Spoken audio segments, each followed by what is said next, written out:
इसको इंटीग्रेट करेंगे, मान लेते हैं इसको I,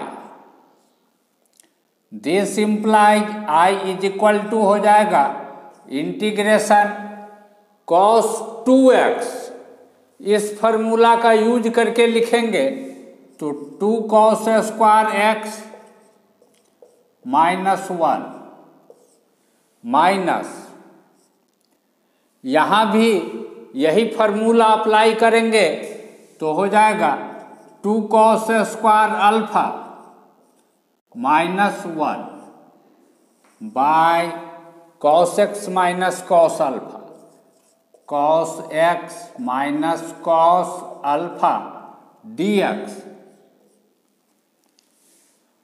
this implies I is equal to हो जाएगा integration 2 cos square x -1, bracket के पहले माइनस साइन है तो सब जगह का साइन चेंज हो जाएगा, -2 cos square alpha +1 by cos x minus cos alpha dx। यह -1 यह +1 कट जाएगा, यहाँ भी 2 है यहाँ भी 2 है, दोनों जगह से 2 कॉमन लेकर के ऐसे लिख सकते हैं। This implies I is equal to integration 2 times cos square x minus cos square alpha by cos x minus cos alpha, cos x minus cos alpha, दोनों जगह से ऊपर से कॉमन निकाल लिए 2 dx। अब इस प्रॉपर्टी का यूज करेंगे, कांस्टेंट नंबर इंटीग्रेशन साइन के बाहर आ जाता है, यहाँ 2 है इंटीग्रेशन साइन के बाहर लिखेंगे।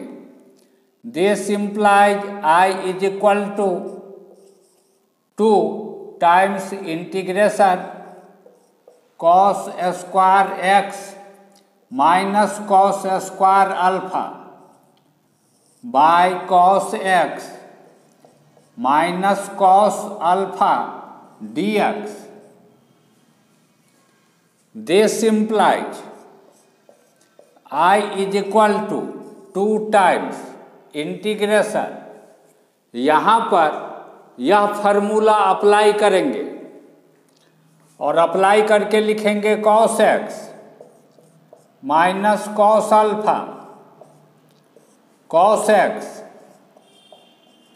Plus cos alpha by cos x minus cos alpha, cos x minus cos alpha dx। कुछ स्टूडेंट को इसमें कंफ्यूजन होता है, वह सोचता है cos का स्क्वायर है, x का तो स्क्वायर नहीं है। दरअसल जब भी हम लिखते हैं cos स्क्वायर x तो इसका अर्थ होता है cos x पूरे का स्क्वायर, सीधा cos cos कुछ भी नहीं होता है जब तक इसके आगे x न लिखा जाए, सीधे cos का स्क्वायर अर्थहीन है। दरअसल इसी बात को लिखने में आसानी हो इसीलिए हम ऐसे लिख देते हैं। तो यदि यहाँ पर ऐसा चीज है और यहाँ भी इसी ढंग का चीज है तब तो यह फार्मूला अप्लाई करके ऐसे लिख सकते हैं। अब यह और यह कैंसिल हो गया तो बचा क्या? This implies I is equal to 2 times integration cos x plus cos alpha cos x plus cos alpha dx। अब यहाँ पर इस प्रॉपर्टी का यूज करेंगे। This implies I is equal to 2 times, चूंकि 2 पूरे के बाहर है तो ब्रैकेट घेर देते हैं, इंटीग्रेशन पहला function cos x dx plus बीच में प्लस का चिन्ह, फिर इंटीग्रेशन cos अल्फा dx।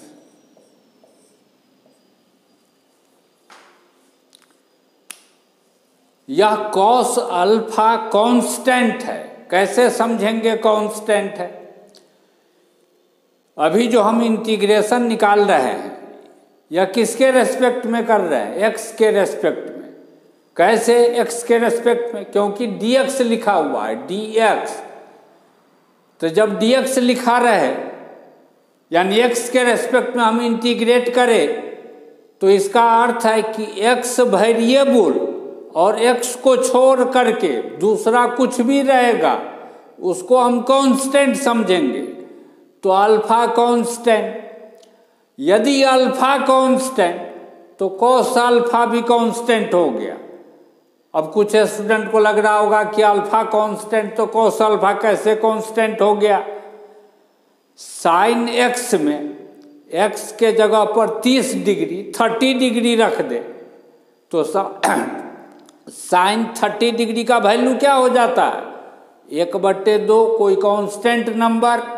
उसी तरीके से cos अल्फा है जिसमें अल्फा यदि कोई कांस्टेंट एंगल है तो इस cos अल्फा का वैल्यू कोई कांस्टेंट नंबर मिलेगा, और यह cos अल्फा यदि कांस्टेंट तो इस प्रॉपर्टी से कांस्टेंट नंबर इंटीग्रेशन साइन के बाहर लिखेंगे।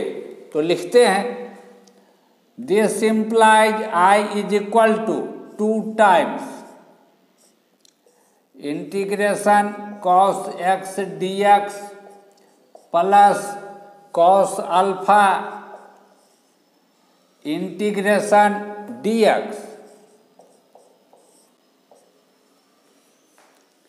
This implies I is equal to 2 times, इसका इंटीग्रेशन इस फार्मूला का यूज करके लिखेंगे, साइन x जोड़ प्लस का चिन्ह cos अल्फा गुने इंटीग्रेशन dx इस फार्मूला के आधार पर x। और चूंकि इंटीग्रेशन निकल चुका है तो आर्बिट्ररी कांस्टेंट c जोड़ देंगे। x को इधर रखेंगे तो कंफ्यूजन हो जाएगा कि कहीं अल्फा गुने x एंगल के जगह पर तो नहीं है, जबकि यह x एंगल के जगह पर नहीं है, पूरे cos अल्फा के साथ इसका गुना है। तो हम ऐसा करते हैं x को पहले लिख देते हैं, बाद में भी रहेगा ऐसे तो कोई दिक्कत नहीं, ब्रैकेट घेर देंगे सब, लेकिन पहले लिख देते हैं तो बिना ब्रैकेट घेरे भी लिखेंगे तो कंफ्यूजन नहीं होगा। I is equal to 2 times sine x plus x cos alpha plus c। अब तो बिना ब्रैकेट घेरे भी कोई कंफ्यूजन नहीं, काहे कि एंगल के साथ इसका गुना होने का कहीं कोई प्रश्न नहीं है। तो क्लियर है, हो गया।